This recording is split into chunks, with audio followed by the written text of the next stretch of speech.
Vamos a continuar con el congreso, entonces va a exponer el profesor Julián Paniagua sus últimos trabajos sobre la labor desconocida de Sanjurjo.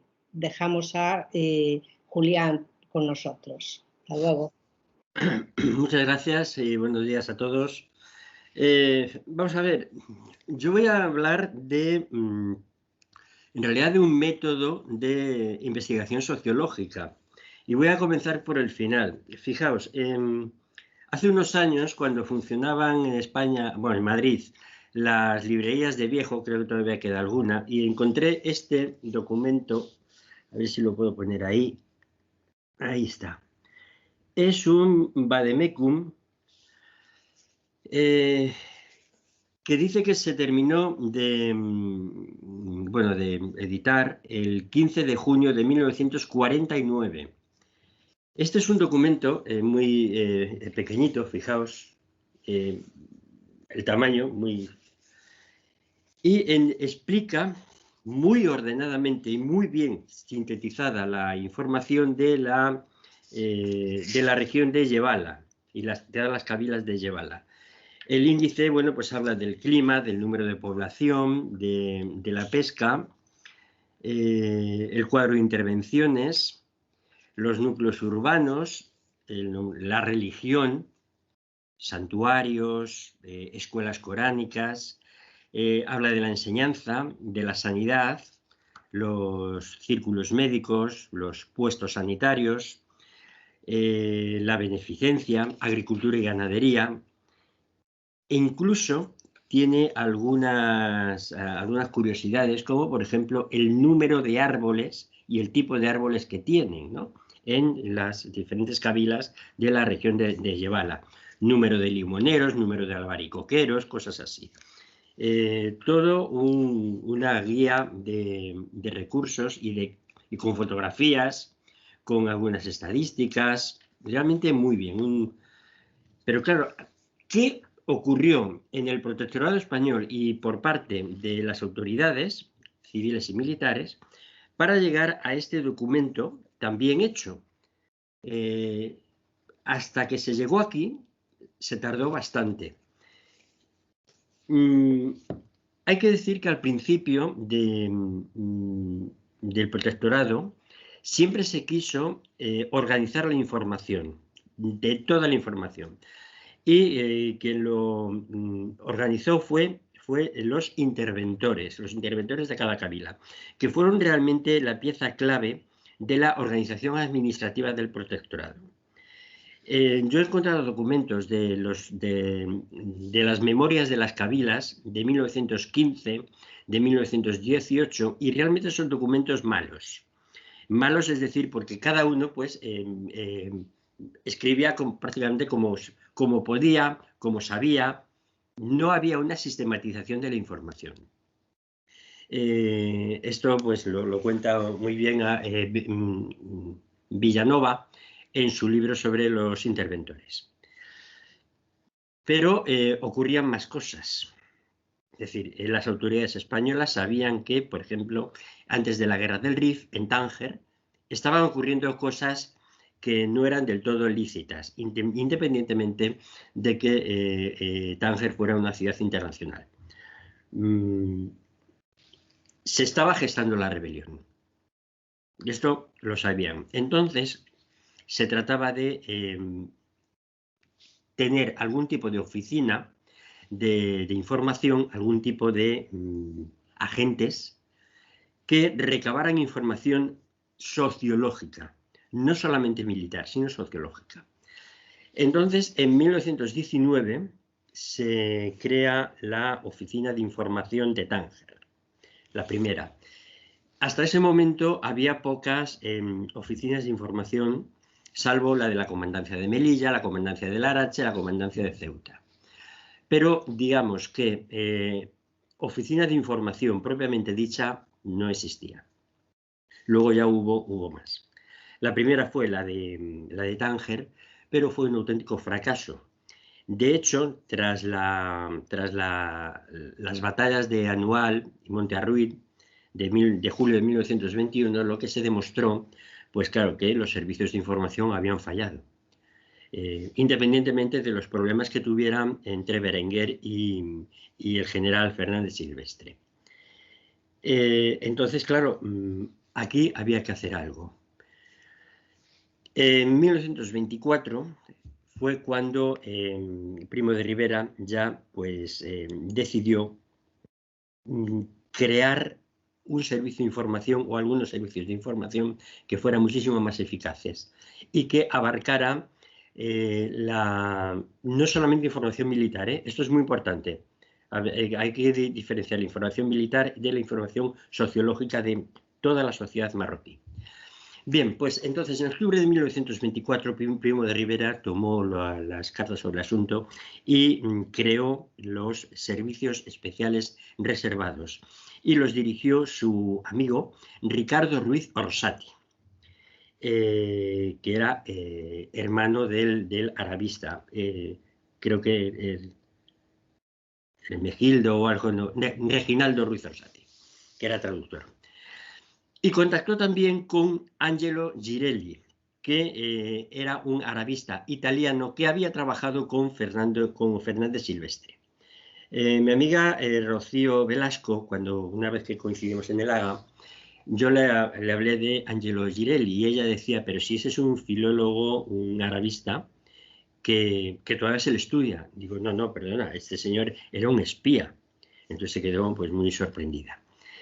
Hubo otros servicios de información como la comandancia del litoral, pero la Armada Española pues, no tenía grandes medios para vigilarle el mar. Se trataba entonces de cómo pensaban los marroquíes, especialmente cómo pensaban el aspecto concreto del ejército rifeño. Esa es la idea. Y este servicio especial de reservados unió las dos cosas. La información militar propiamente dicha, es decir, cuántos enemigos hay, si a lo mejor de un cañón se traslada de un lugar a otro, si hay traslado de jarcas, cosas así. Y información sociológica de, sobre todo, precios de los productos, comercio, habituallamientos por el río Huarga o por Tánger, si las familias están acogiendo a soldados rifeños, cómo se recluta a la población, horas de rezo, si se sustituían en los trabajos domésticos a los jóvenes que se habían llevado, los sustituían ancianos, mujeres o incluso niños. Todo ese tipo de información se iba recabando. Entonces, la clave está en que se incluía información militar e información sociológica. Ya digo que ponía muchísimo énfasis, en los productos de los zocos, de tal manera que si detectaban que había un incremento de los precios, pues es que había escasez de ese producto en tal kabila. Esto era un modo muy eficaz de saber cómo estaba pensando la población en un momento dado. También se buscaba información si había paradas para cosechar, etc. Luego, posteriormente, en abril de 1925, se reabrió la Oficina de Información de Tánger, que se había cerrado pues unos años antes. Y en esta ocasión la dirigía el capitán Joaquín Miguel. Joaquín Miguel es otro de los personajes clave para entender esta actuación de estos años. Joaquín Miguel incluso fue a 13 minutos, vale. Estuvo en las conversaciones de paz de Uxtra. Joaquín Miguel, la Oficina de Información de Tánger estaba más especializada en información militar. Pero la clave está en la sistematización de la información. Y entonces aquí es donde aparece, pues, un poco tanto el general Godet como el general Sanjurjo. Hay que hablar no solamente de Sanjurjo, sino también de Godet, que son las dos piezas clave del mando militar. realmente el que cortaba el bacalao allí en el protectorado era el general Sanjurjo, y luego Godet y luego Jordana. Bien, hay un documento, lo voy a compartir, que lo había compartido antes, mirad. Este es un documento de 1925 y es cuando ya se comienza a sistematizar la información propiamente dicha de una manera muchísimo más eficaz y más ordenada, sobre todo. ¿Qué era lo que querían hacer? Bien, a la conclusión que habían llegado los militares españoles es que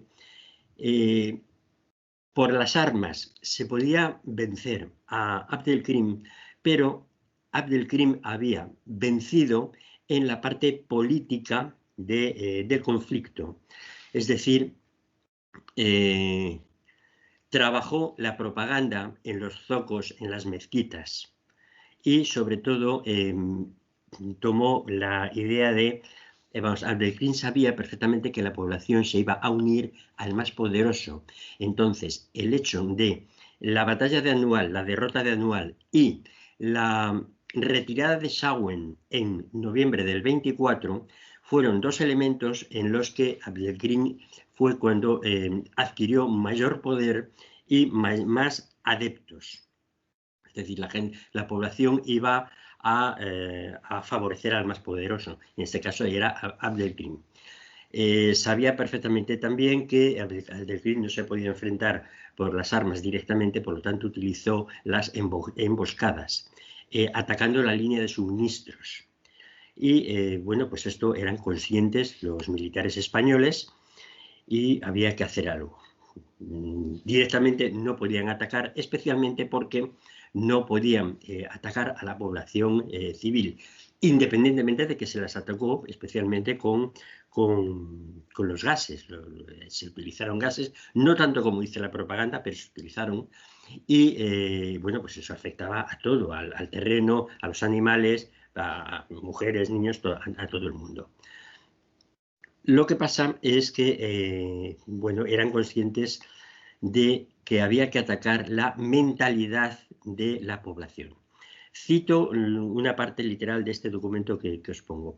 Dice, lo anteriormente expuesto, es decir, lo anteriormente expuesto era que Abdelkrim estaba ganando la batalla propagandística y política. Dice, obliga a que el servicio de información, que antes fijaba su principal punto de observación en los planes militares del enemigo, tenga que dedicar hoy una mayor actividad a los planes políticos, a fin de contrarrestar la labor de Abdelkrim, siendo necesario demostrable que si en el terreno de las armas sus propósitos no tuvieron resultados positivos, tampoco lo tendrá en el terreno político. Para ello no se escatimarán medios ni cantidad alguna, siendo preciso formar una extensa red que abrace sin interrupción sometidos e insumisos, en la cual queden todos los asuntos con objeto de llegar a conseguir introducirnos en las cabilas para conocer el menor pensamiento de las mismas o el más pequeño trabajo que el enemigo realice. Es decir, aquí está la parte de informarse por el pensamiento, incluso la visión del mundo de la población marroquí de la época. Por ello, la superioridad autoriza todos los cuantos gastos sean necesarios para ser todo punto preciso, bueno, tener una información valiéndonos de todos los medios, incluso ponerse con la mayor urgencia en relación con los jefes que habiten en la zona no ocupada. Bueno, entonces se comenzaron a elaborar una serie de informes, también lo hizo Angelo Girelli, y aquí es donde entran las cartas políticas de Sanjurjo. ¿Qué pasaba? Pues que se contrataron, con este documento que os tengo, a dos tipos de confidentes, los confidentes fijos y los confidentes eventuales, así. Y los confidentes fijos se les iba a dar una asignación mensual y se les daba una pequeña chapita de plata con una insignia que, bueno, pues les reconocía como colaboradores del ejército. Y los confidentes eventuales se les iba a pagar según fuera la información, la veracidad de la información. Es decir, hasta que no se comprobara que la información que dabas era cierta, no te pago. Y bueno, pues así se fueron elaborando informes ya no solamente militares. Entonces, los diferentes interventores elaboraban una información diaria y esta se la entregaban a Sanjurjo. Y Sanjurjo era el que elaboraba todos estos informes. Toda esta recababa la información de los diferentes interventores. Y estas son las cartas políticas.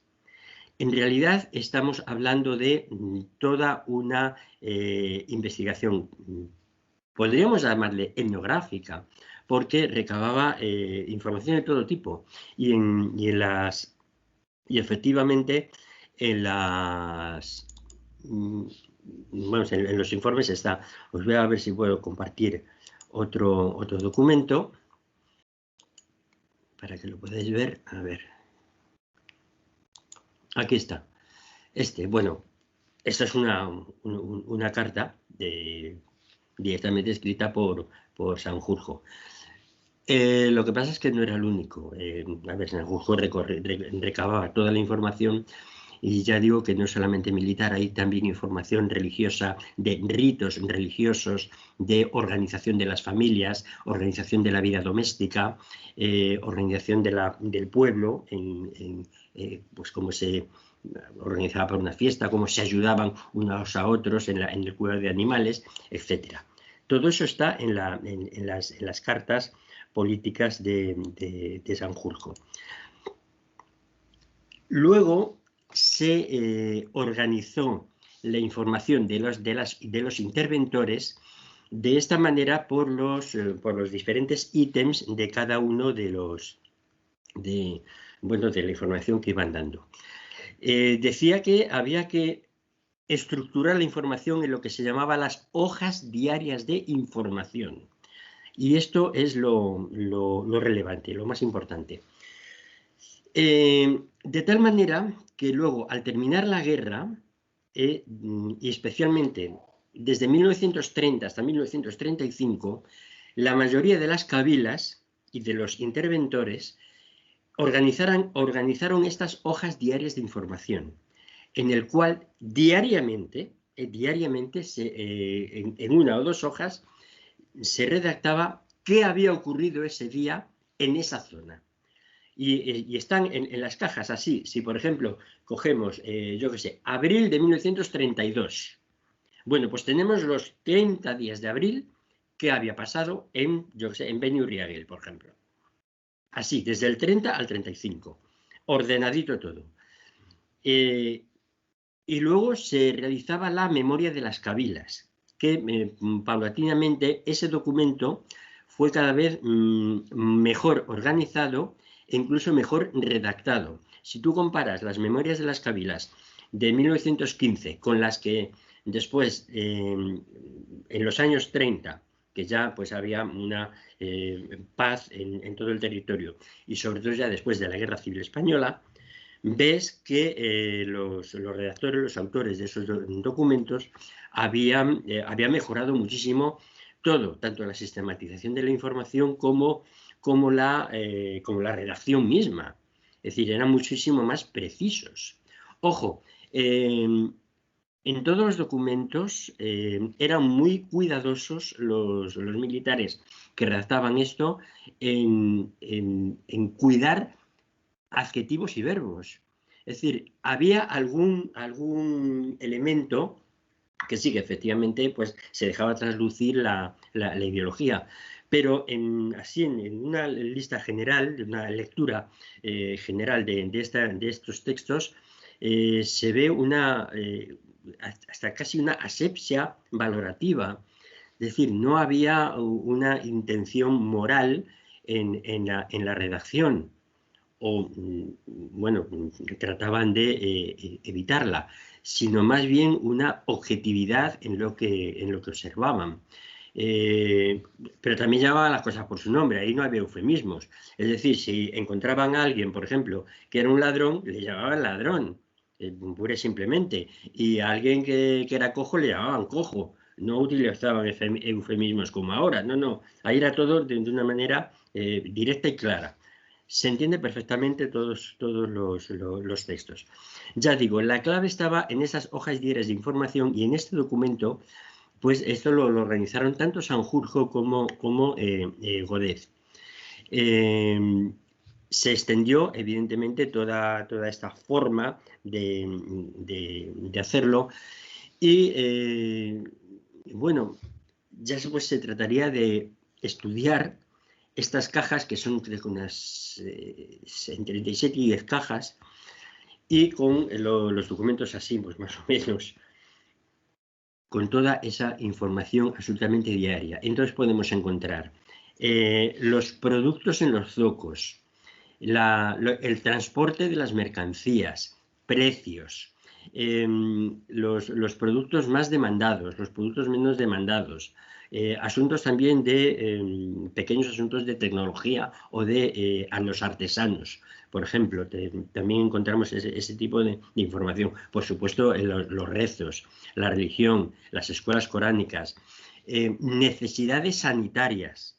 Es decir, también apuntaban, por ejemplo, cómo estaba de salud la población. Todo eso. Y entonces esto fue pues un proceso de método de la información que partió primero, lógicamente, de la información de los espías militares y derivó a un estudio sociológico propiamente dicho. Y esta es realmente, pues yo considero que es una de las grandes aportaciones que se tuvo en este caso por parte de los militares. Es decir, y luego, por último, está lo que era la biblioteca de la Escuela de Interventores. Y aquí es donde están las grandes obras, digamos, etnográficas, si queremos llamarlo así, pero básicamente eran en 3 aspectos o 4. La parte jurídica, la parte religiosa, la parte de usos y costumbres y la parte de los, sí, bueno, de la escuela coránica más bien, o de la enseñanza. Es una biblioteca que reúne los textos de los profesores de la Escuela de Interventores, todos militares. Está en el Haga y está bien catalogada. Yo he encontrado esos documentos, los he consultado alguna vez. Y a lo que voy, que tenemos como antropólogos militares en España idealizada la idea de Blanco Izaga, Emilio Blanco Izaga, pero os quiero decir que no es el único. O sea, porque hay muchos más y que todo esto tiene el origen en los espías. Es decir, hubo una diferencia una evolución desde la información para dominar, para ganar la guerra, a una información para gestionar el territorio. Entonces, Blanco Izaga sí es el más famoso, pues por el asunto de Montgomery Hart y tal, ¿no? Pero que hay muchos más autores. Por ejemplo, el general Canteiro y todos los asuntos de las 3 sistemas jurídicos que ven el protectorado. El sistema musulmán, el sistema hebreo y el sistema cristiano occidental. Los 3 estaban funcionando realmente. Y en esta biblioteca de las Cabilas, de la Escuela de Interventores, es donde está la obra que quedó, que ha quedado de qué se hizo desde el punto de vista sociológico en el protectorado. Y eso es consultable todavía en el Haga. Ya os digo, para finalizar, que ya me queda tiempo, sería cuestión de consultar esa biblioteca, pero también las hojas diarias de información. Y estas hojas diarias es realmente pues casi mejor que un periódico, porque expresa realmente la vida cotidiana de todas las cabilas. Desgraciadamente, después de 1935, yo no he encontrado esa sistematización tan buena desde 1930-35. Ya estaría pues un poco más disperso. Y eso está unido, o sea, junto todo en una serie de cajas. Y está todo ahí. Y bueno, básicamente ya me queda poco tiempo y ya está. Esta es la idea que quería transmitir. Muchas gracias y bueno, pues simplemente nos vemos en el Haga.